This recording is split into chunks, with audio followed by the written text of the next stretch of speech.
ಜಯಂತಿಗೆ ಆಚರಣೆಗೆ ಅವಕಾಶ ಮತ್ತೆ ಸರ್ಕಾರದ ಕಡೆಯಿಂದ ಆಗಬೇಕು ಅಂತ ವಿಜಯಾನಂದ ಕಾಶ್ಯಪ್ನವರು ಹೇಳಿದ್ದಾರೆ. ವಿಜಯಾನಂದ್ ಕಾಶ್ಯಪ್ನವರು ಶಾಸಕ ಮಿತ್ರರು, ರಾಜ್ಯದ ಶಾಸಕರು, ಅವ್ರಿಗೆಲ್ಲ ರೀತಿಯ ಸ್ವಾತಂತ್ರ್ಯ ಇದೆ ಅವರ ಹೇಳಿಕೆಗಳನ್ನ ಕೊಡಲಿಕ್ಕೆ. ಅವ್ರು ಕೊಟ್ಟಿದ್ದಾರೆ, ಸರ್ಕಾರಕ್ಕೆ ಬಿಟ್ಟಿರ್ತಕ್ಕಂಥ ವಿಚಾರ. ಭಾರತೀಯ ಜನತಾ ಪಾರ್ಟಿಯವರು ಏನಾದರೂ ಅದಕ್ಕೆ ವಿರೋಧ ವ್ಯಕ್ತಪಡಿಸಿದರೆ, ಭಾರತೀಯ ಜನತಾ ಪಾರ್ಟಿಯವರು ಯಾರೂ ಸಹ ಸ್ವತಂತ್ರ ಹೋರಾಟದಲ್ಲಿ ಪಾಲ್ಗೊಂಡಿರ್ತಕ್ಕಂಥವರ ಪೂರ್ವಜರ ಹೆಸರು ಹೇಳಲಿಕ್ಕೆ ಆಗೋದಿಲ್ಲ. ಯಾರ್ಯಾರು ಬ್ರಿಟಿಷರ ವಿರುದ್ಧ ಹೋರಾಟ ಮಾಡಿದ್ರು ಅವರ ವಿರುದ್ಧ ಭಾರತೀಯ ಜನತಾ ಪಾರ್ಟಿ, ಜನಸಂಘ, RSS, ಹಿಂದೂ ಮಹಾಸಭಾ ಇದೆ.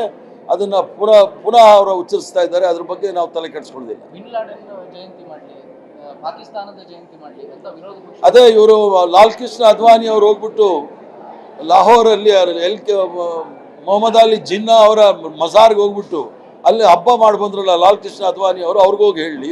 ಮತ್ತು ನರೇಂದ್ರ ಮೋದಿ ಅವರು ನವಾಜ್ ಶರೀಫ್ ಅವರ ಮೊಮ್ಮಗಳ ಬರ್ತ್ಡೇಗೆ ಹೋಗ್ಬಿಟ್ಟು ಬಿರಿಯಾನಿ ತಿಂದ್ಬಿಟ್ಟು ಶೆರ್ವಾನಿ ಹಾಕೊಂಡು ಬಂದ್ರಲ್ಲ, ಅವ್ರಿಗೋಗಿ ಹೇಳಿ.